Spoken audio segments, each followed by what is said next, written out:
막힌 길을 여시는 하나님. 여러분 추석 명절 잘 보내셨습니까? 네. 고향이 지방이신 분들은 꽤 오랜 시간 걸려서 고향집에 다녀왔으리라 생각을 하는데요. 사실 우리나라 명절 때 복잡한 귀성 행렬은 이미 세계적으로도 유명합니다.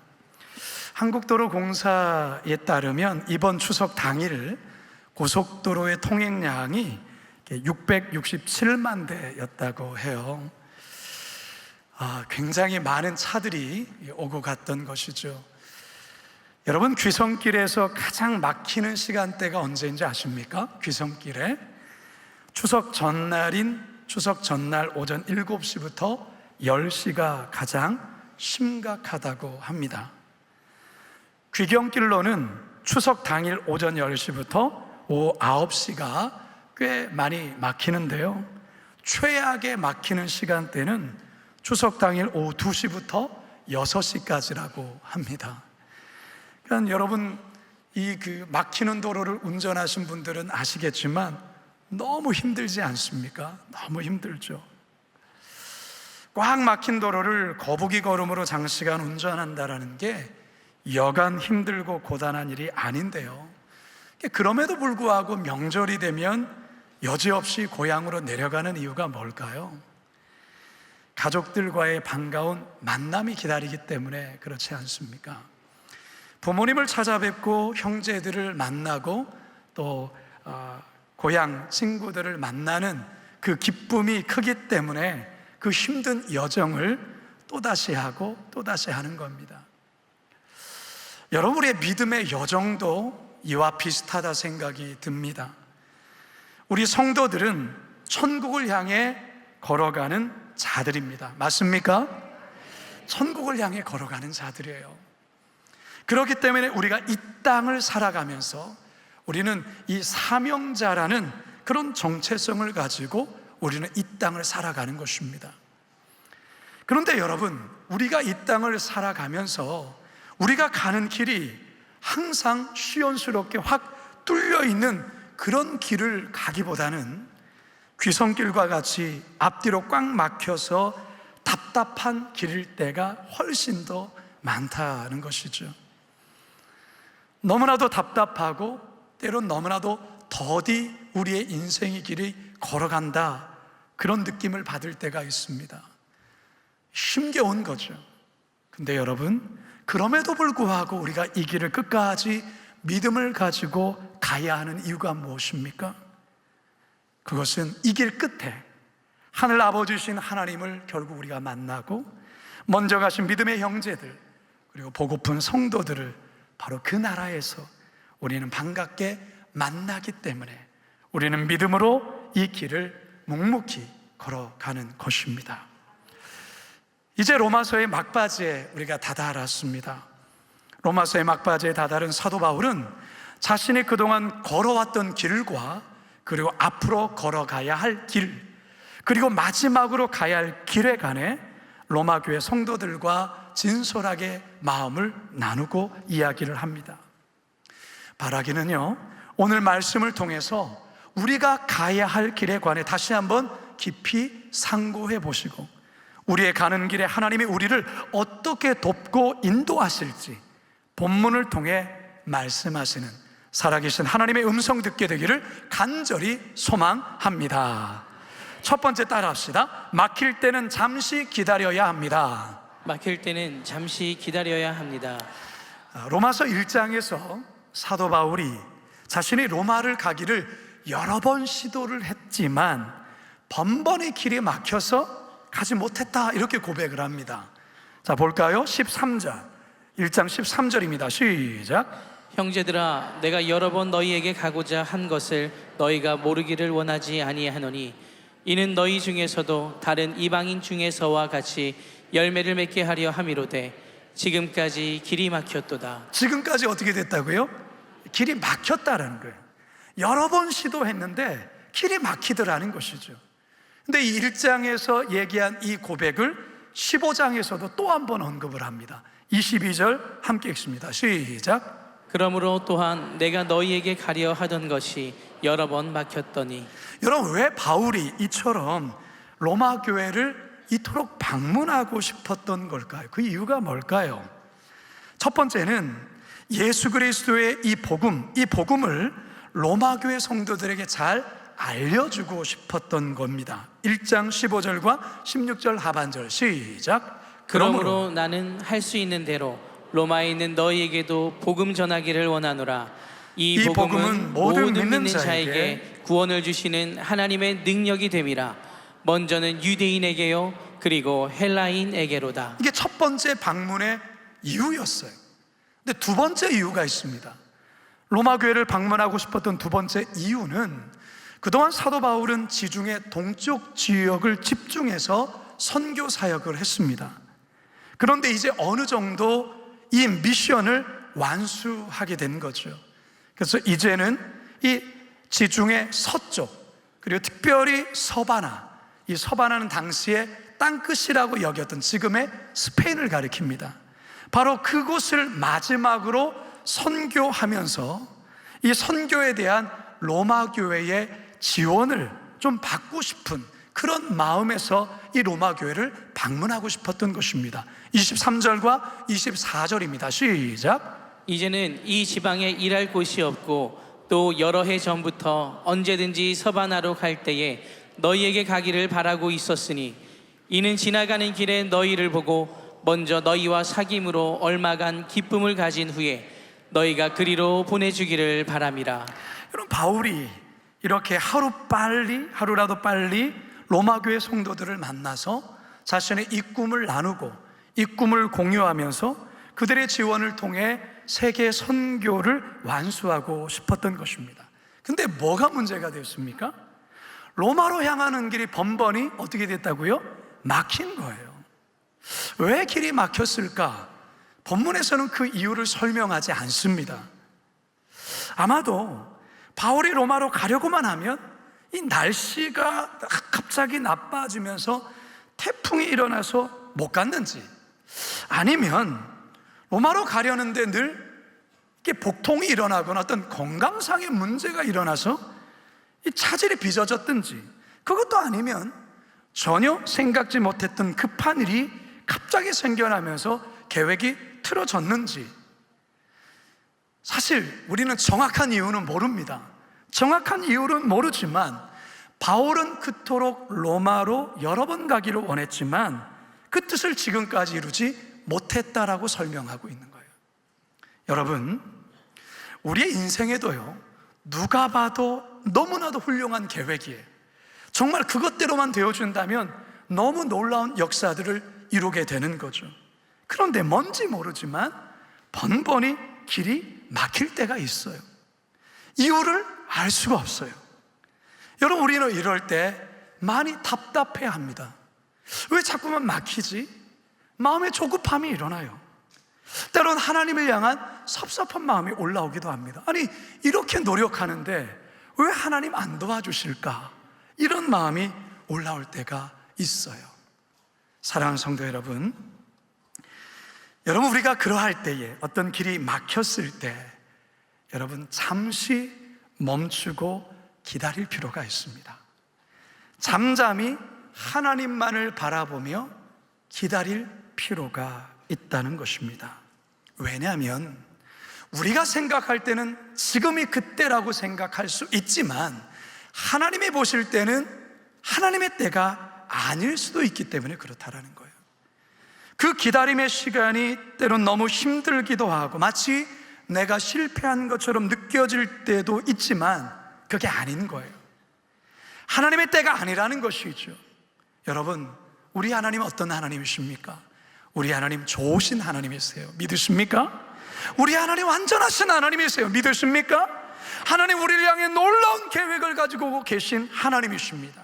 따라서 하나님의 때에 하나님의 방법대로 하나님이 이루시기를 우리는 잠잠히 기다리는 인내가 필요하다는 것이죠. 하박국 2장 3절입니다. 시작. 이 묵시는 정한 때가 있나니 그 종말이 속히 이르겠고 결코 거짓되지 아니하리라. 비록 더딜지라도 기다리라. 지체되지 않고 반드시 응하리라. 비록 더딜지라도 기다리라. 지체되지 않고 반드시 뭐하리라? 응하리라. 이사야서 30장 18절 하반절 읽습니다. 시작. 되죠? 여호와는 정의의 하나님이심이라. 그를 기다리는 자마다 복이 있도다. 할렐루야. 혹시 무언가 막혀서 답답하십니까? 노력은 하는데 그 길이 열리지 않습니까? 그렇다면 좀 멈춰 보십시오. 그리고 하나님을 신뢰하시면서 하나님을 향해 보십시오. 그리고 하나님을 신뢰함으로 기다려 보십시오. 기다림이 반드시 여러분에게 복이 될 것입니다. 바라기는 하나님을 향한 신뢰함으로 잠잠히 하나님의 때를 기다릴 수 있는 믿음의 성도들 다 되시길 주님의 이름으로 축원합니다. 두 번째 따라합시다. 돕는 자를 통해 길을 여십니다. 돕는 자를 통해 길을 여십니다. 올해 수능 시험이 언제냐면 11월 13일입니다. 앞으로 며칠 남았냐면 32일이 남았어요. 우리 수험생들이나 수험생을 둔 부모들은 굉장히 긴장하게 되죠. 이제 한 달 후면 이 시험을 보기 때문에 그렇습니다. 옛날 학력고사 치를 때도 그렇고 수능 시험 당일에 왜 이렇게 날씨가 추운지 모르겠어요. 비도 많이 오고요, 바람도 많이 불고, 어떤 때는 이 눈도 많이 오고 그렇죠. 보통 시험 전날 여러분 좀 일찍 자야 합니다. 그래야 다음 날 일찍 일어나서 그동안 정리한 것 한 번 더 보고, 그리고 일찍 고사장으로 가야 되겠죠. 근데 여러분, 잠이 일찍 옵니까? 이미 잘 안 오죠. 긴장하고 또 마음이 불안하면 잠이 잘 안 와요. 뒤척거리게 되는 것이죠. 그러다가 늦게 겨우 잠을 잤는데 가끔 어떤 일이 벌어질까요? 늦잠 자는 경우들이 있는 거예요. 시험이 1시간 후에 시험 치는데 그제서야 일어나게 된 거죠. 여러분, 그러면 아찔하는 겁니다. 아찔. 요즘에는요, 이런 아이들을 위해서 참 도와주는 분들이 계십니다. 경찰관들이 도와줍니다. 경찰관들이 어떻게 도와주냐면, 이렇게 어떤 이유로 인해서 대중교통을 이용했다가는 시험을 치를 수 없는 이 수험생들을 위해서 경찰차와 경찰 오토바이를 대기했다가 이렇게 태워주는 그런 일들을 해주세요. 작년 2024년 통계에 의하면 뭐 늦잠 잤거나 뭐 이런저런 이유로 이제 시험을 자칫 이렇게 늦을 수 있는 그런 아이들, 그런 학생들을 경찰차로 태워주거나 경찰 오토바이로 태워서 고사장까지 태워준 사례가 전국적으로 178건이나 있었습니다. 저도 이 설교 준비하면서 자료보다 깜짝 놀랐어요. 어떤 경우에는 시험장을 잘못 찾아간 거예요. 그래서 황급하게 오토바이를 타서 고사장까지 다시 수송을 했는데, 이제 문 닫히기 직전에 들어가서 문이 닫히는 이런 아찔한 일들도 있다라는 것이죠. 대중교통을 이용했다면 시험 못 치렀을 거예요. 근데 경찰차가 출동해서 수험생을 수송한다라고 이렇게 뒤에 이렇게 문구를 붙여서 가면요, 이 홍해가 갈라지는 기적이 일어납니다. 여러 차들이 이렇게 비켜주는 거죠. 이 막혔던 길들을 열어주는 거예요. 경찰관들의 이런 도움으로 인해서 막힌 길들이 이렇게 열어지는 역사가 있는 거죠. 여러분, 인생길을 걸어갈 때도요, 믿음의 길을 걸어갈 때도요, 사실 여러분, 이런저런 도움의 손길이 있어야만 우리들의 막혔던 길들이 열어지는 일들이 있게 되는 거예요. 근데 도움의 손길의 배후에는 누가 역사하시느냐? 바로 하나님이 역사하시는 거예요. 보이지 않는 하나님의 손이 돕는 자들의 손길을 통하여서 우리의 인생이 때론 답답하게 막혔던 길들을 열어주실 때가 있다라는 거예요. 바울이 그랬어요. 바울은 이방 선교의 선교사로 부름을 받고서 정말 고생 많이 하면서 정말 이 이방 선교를 감당했는데요, 혼자로서는 이를 절대로 감당할 수 없었죠. 하나님께서 때마다 돕는 손길을 붙여주시는 거예요. 우리가 곧 로마서 16장을 우리가 보게 될 겁니다. 근데 16장에는요, 사람들의 이름들이 쭉 나열되어 나와 있습니다. 이 사람들이 어떤 사람이냐면 바울을 도왔던 사람들이에요. 바울의 도움의 손길이 되었던 사람이라는 거죠. 그들 중에서 우리가 눈여겨볼 수 있는 사람 중에 브루스길라와 아굴라라는 부부가 있어요. 우리가 이 사람들 사도행전 18장을 공부할 때 만났던 사람들인데요, 원래 이들은 로마에 거주한 유대 출신의 아주 신실한 기독교 부부였어요. 근데 이들이 이 황제의 유대인 추방령에 의해서 고린도로 추방당하게 됩니다. 그곳에서 이제 정착해서 천막 만드는 일을 하는데, 사도 바울이 이후에 고린도로 가게 되면서 이들을 만나게 됩니다. 근데 바울이 고린도로 갔을 때에 사실 바울의 상태가 안 좋았습니다. 왜냐하면 고린도로 가기 전에 아테네에서 선교 사역을 했는데 너무나도 패배감을 경험하게 된 거예요. 열심히 선교를 했는데, 복음을 전했는데 거의 결실이 맺혀지지 않은 거죠. 실망감이 너무 컸던 거예요. 그리고 함께 동역했던 사람들도 다 뿔뿔이 흩어져 있었기 때문에 너무 외로웠던 것이죠. 이런 상태로 고린도로 왔는데, 고린도가 어떤 도시입니까? 음란과 타락의 도시가 아니었습니까? 그러니까 영적으로 굉장히 위축되고 심지어 두려움까지 들었다라고 바울이 고린도전서의 말씀에 보면 그렇게 자신을 소개를 했어요. 그러니까 이런 상태로 고린도로 왔는데 이들 부부를 만난 거예요. 그러니까 이들 부부를 만나서 이들과 함께 교제하면서 바울이 너무나도 큰 위로와 격려를 경험한 거예요. 같이 천막 만드는 일을 하면서 함께 예배드리면서 함께 복음 전하면서 그런 가운데 고린도 교회를 세우게 된 것이죠. 바울이 이들 부부에 대해서 얼마나 신뢰하는 마음과 사랑의 마음을 갖고 있는지 로마서 16장에 이들에 대해서 이렇게 설명을 합니다. 3절과 4절을 함께 읽습니다. 시작. 너희는 그리스도 예수 안에서 나의 동력자들인 브리스가와 아굴라에게 문안하라. 그들은 내 목숨을 위하여 자기들의 목까지도 내놓았나니 나뿐 아니라 이방인의 모든 교회도 그들에게 감사하느니라. 그들은 내 목숨을 위하여 자기들의 뭐까지도 내놨다고요? 목숨까지 내놓은 너무나 충성된 사람이라는 거예요. 그러니까 사도 바울이 이런 선교 사역을 감당할 수 있었던 이유가 바로 이런 이들의 도움과 협력과 섬김 때문에 가능했던 것이죠. 지금 이 로마서를 쓰면서 로마 교회를 향한 바울의 기대도 마찬가지예요. 이제 마지막으로 자신이 가야 될 선교의 길이 이 서버나 길인데 로마 교회의 도움이 있어야 갈 수가 있는 거예요. 로마 교회가 이 선교의 중심의 센터가 되어 주어서 로마 교인들의 물질적인 지원, 영적인 도움을 받고 이 서바나 선교를 이루고자 했다라는 것이죠. 자, 24절 다시 한번 읽어봅니다. 시작. 이는 지나가는 길에 너희를 보고 먼저 너희와 사귐으로 얼마간 기쁨을 가진 후에 너희가 그리로 보내주기를 바람이라. 저는 지난 6월 15일 날 여러분들의 사랑 속에 제신임을 받았습니다. 제신임을 받고서 이렇게 지난 7년의 시간을 하나하나 돌아보니까 참 모든 게 참 감사였어요. 참 감사한 마음이 참 컸습니다. 솔직히 거룩한 빛 광성교회 처음 부임해 와서 담임으로 저도 교회에 적응해야 됐고 여러 성도님들도 새롭게 바뀐 저희 리더십에 적응해야 했은 겁니다. 근데 이게 사실 쉬운 일이 아니에요. 쉬운 일이 아니죠. 저도 쉬운 일이 아니고 여러분들도 쉬운 일이 아니었을 거예요. 그런 가운데에 코로나가 왔습니다. 코로나 3년 4개월을 지나야 했던 것이었죠. 사실 생각해보면, 지금도 생각해보면, 야, 다시 이 땅에 코로나가 온다면, 야, 내가 그때처럼 사역할 수 있을까? 이런 사실 아찔한 게 있어요.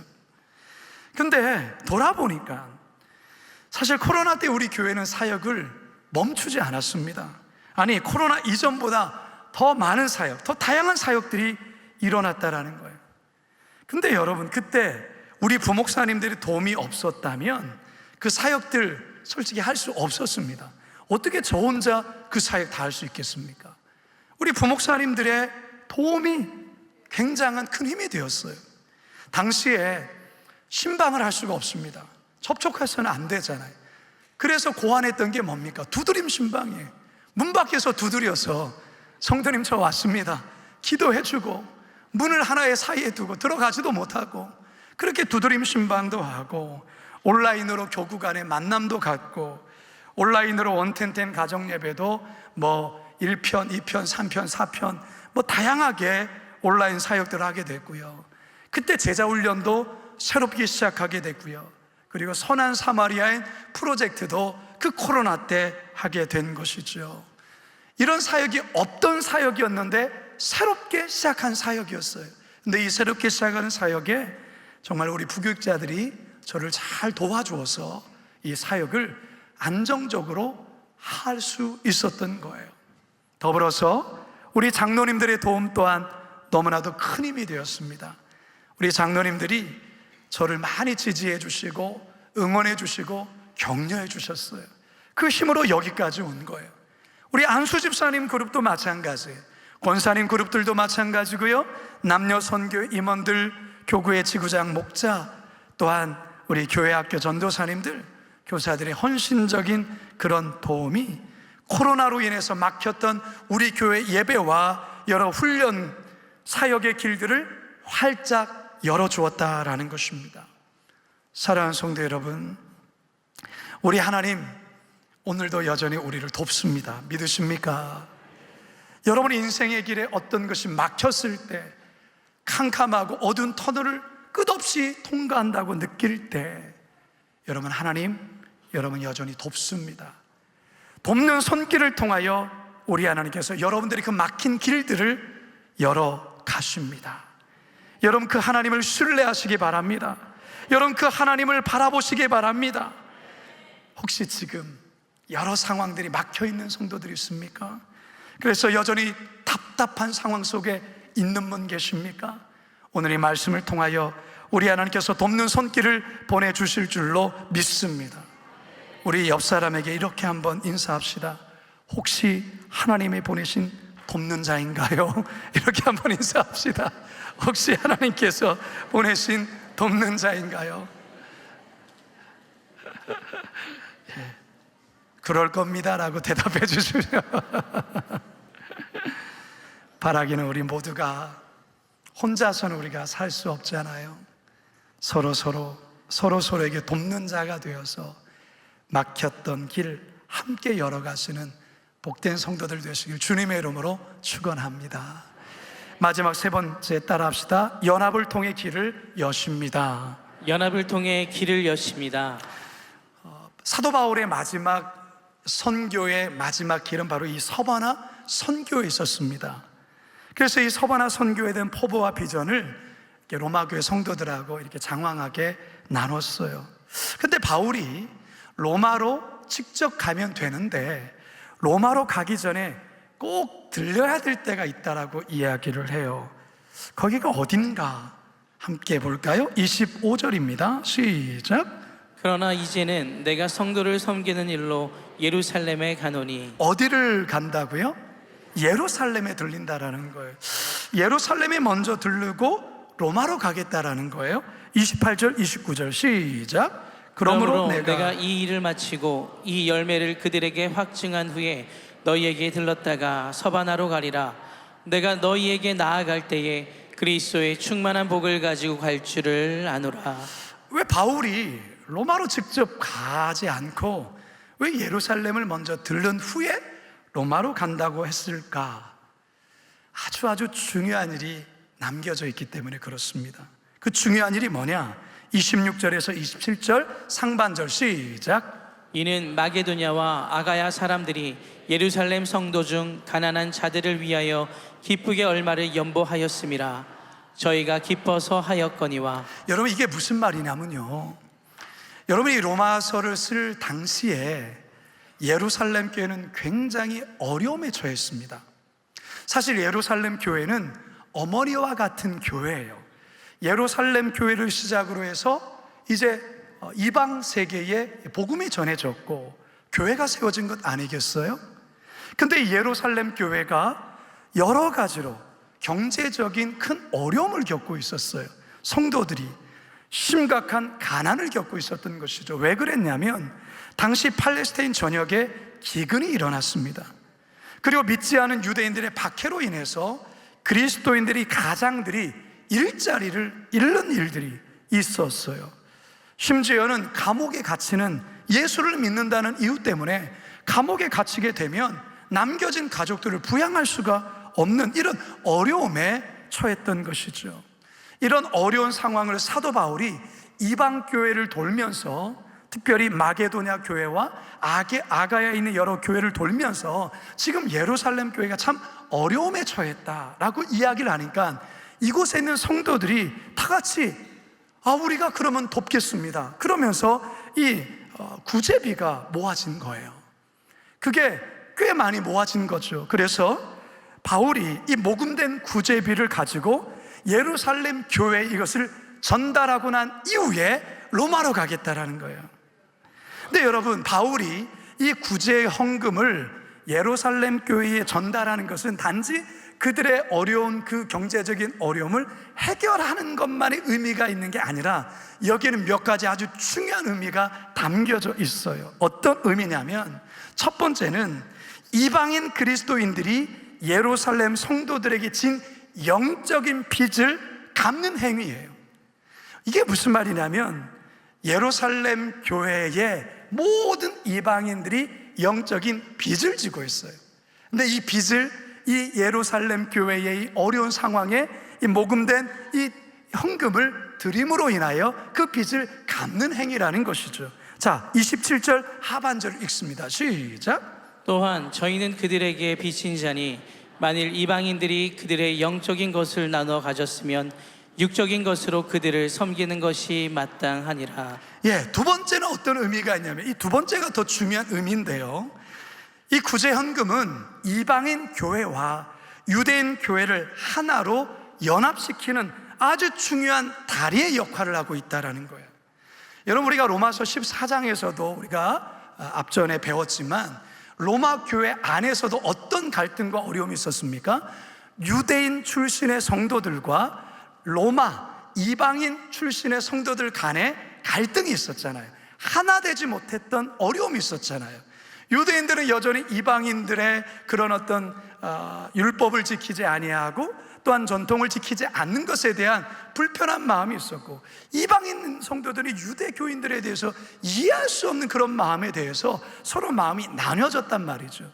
근데 이것은 비단 로마 교회 공동체만의 문제가 아니에요. 당시 이방인 교회와 이 유대인 교회 간에 그런 어떤 나뉘어진 마음이었다는 것이죠. 그래서 사도 바울은 이 구제 헌금을 예루살렘 교회 전달을 통하여서 연합을 시도하는 거예요. 이방인 교회와 이 유대인 교회가 하나가 되는 연합을 이것을 통해서 이루고자 했다라는 것입니다. 사랑하는 성도 여러분, 하나님은 언제 역사하시냐면 하나님은 연합할 때 역사하십니다. 저는 이런 사실을 연합하는 일들을 통해서 많이 경험합니다. 하나님은 성도들이 연합할 때 하나님은 참 기뻐하시는 거예요. 하나님이 슬퍼할 때가 언제인 줄 아십니까? 일들은 열심히 하는데 서로 마음이 나뉘어질 때, 서로가 마음이 하나가 되지 않을 때 하나님은 슬퍼하세요. 하나님은 하나 되기를 원하세요. 성령님은 하나로 묶으시는 영이세요. 그래서 연합할 때 성령의 강력한 기름 부심의 역사가 교회 가운데 나타나게 되고요, 교회 간에 막힌 담을 허물고 연합하기 힘쓸 때 하나님은 교회를 통해서 이전에 행하지 않았던 새롭고 놀라운 일들을 행하신다라는 거예요. 그리고 막혔던 길들을 새롭게 열어가신다는 사실입니다. 믿으십니까?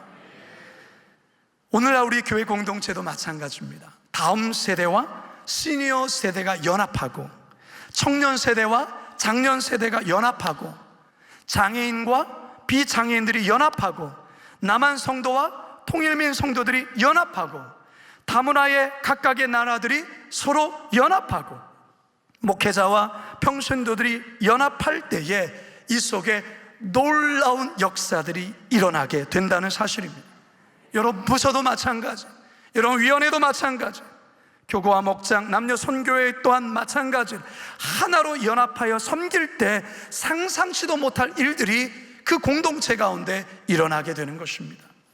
여러분 가정도 마찬가지예요. 여러분, 왜 가정이 행복하지 않을까요? 부부가 연합되지 않기 때문에 그런 거예요. 부부가 연합되지 않으면 자녀들이 긴장해요. 자녀들이 그걸 알아요.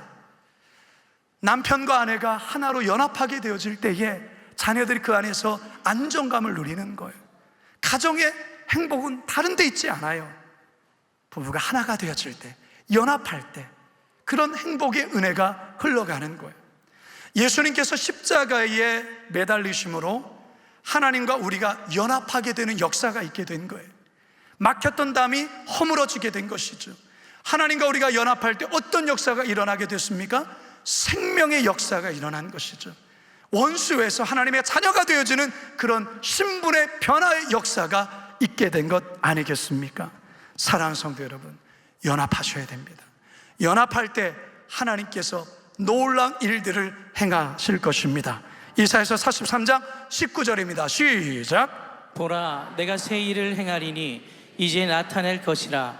너희가 그것을 알지 못하겠느냐? 반드시 내가 광야의 길을, 사막의 강을 내리니. 반드시 내가 광야에 뭐를요? 길을 내신다는 사실입니다. 이제 저는 말씀을 마치려고 합니다.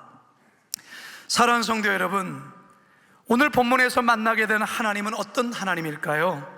막혀있는 길을 여시는 하나님이십니다. 믿으십니까? 우리가 구약 성경을 보더라도 이스라엘을 가로막고 있었던 그 홍해 길을 여신 분이 하나님이셨어요. 막혀있는 길을 여셨던 것이죠. 범람하고 있는 요단강을 물을 마르게 하시며 길을 여신 분이 하나님이십니다. 방금 우리가 읽었던 이사야서 43장 19절 말씀처럼 황무지와 같은 광야에 길을 여시는 분이 하나님이십니다. 혹시 여러분의 삶의 길이 막혀 있습니까? 그렇다면 하나님께서 여러분의 삶의 길을 내실 때까지 우선 잠잠히 기다리십시오. 하나님을 신뢰하시며 하나님만을 바라보십시오. 반드시 돕는 자를 통하여 우리 하나님 길을 내실 것입니다. 무엇보다 공동체 안에 하나 되기를 힘쓰십시오. 연합하기를 힘쓰십시오. 그러면 하나님께서 우리 인생길 가운데 혹시 막혀 있다 할지라도 반드시 그 길을 여실 것입니다. 여시는 하나님, 막힌 길을 여시는 그 하나님을 경험하시고 고백하시고 간증하시는 우리 모두가 되시길 주님의 이름으로 축원합니다. 축원합니다. 축원합니다. 우리 이 시간 말씀을 기억하면서 우리 찬양 고백하며 나갑시다. 주가 보이신 생명의 길, 나 주님과 함께 상한 마음을 드리며 주님 앞에 나아가리. 나의 의로움이 되신 주, 그 이름 예수, 나의 길이 되신 주님, 예수, 나의 길 오직 그가 하시나니. 나를 단련하신 후에 내가 정금같이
아버지 하나님, 우리의 길을 하나님이 아십니다.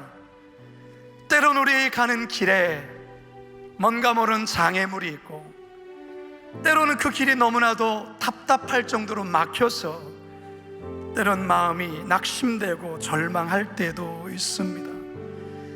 그러나 하나님, 오늘 이 말씀을 통하여 우리 하나님 어떤 하나님이시냐?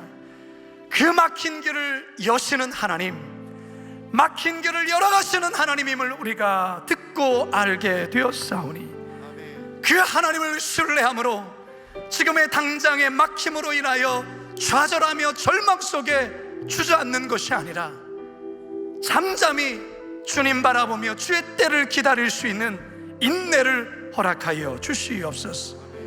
하나님, 반드시 우리 인생에 돕는 자의 손길을 통하여 이 막힌 길을 여실 것이라는 그 신뢰를 가지고 믿음으로 나아갈 수 있도록 인도하여 주시옵소서. 먼저는 하나님과 우리가 연합되게 하여 주시옵시고, 성도와 성도 간에 연합되게 하여 주시고, 가정의 부부가 연합되게 하여 주심으로 그 연합 속에 일하시는 하나님을 경험함으로 우리의 막힌 길을 열어가시는 그 하나님을 우리 모두가 간증할 수 있도록 주님 역사하여 주시옵소서. 그렇게 역사하실 하나님을 신뢰하오며 예수님의 이름으로 기도드리옵나이다.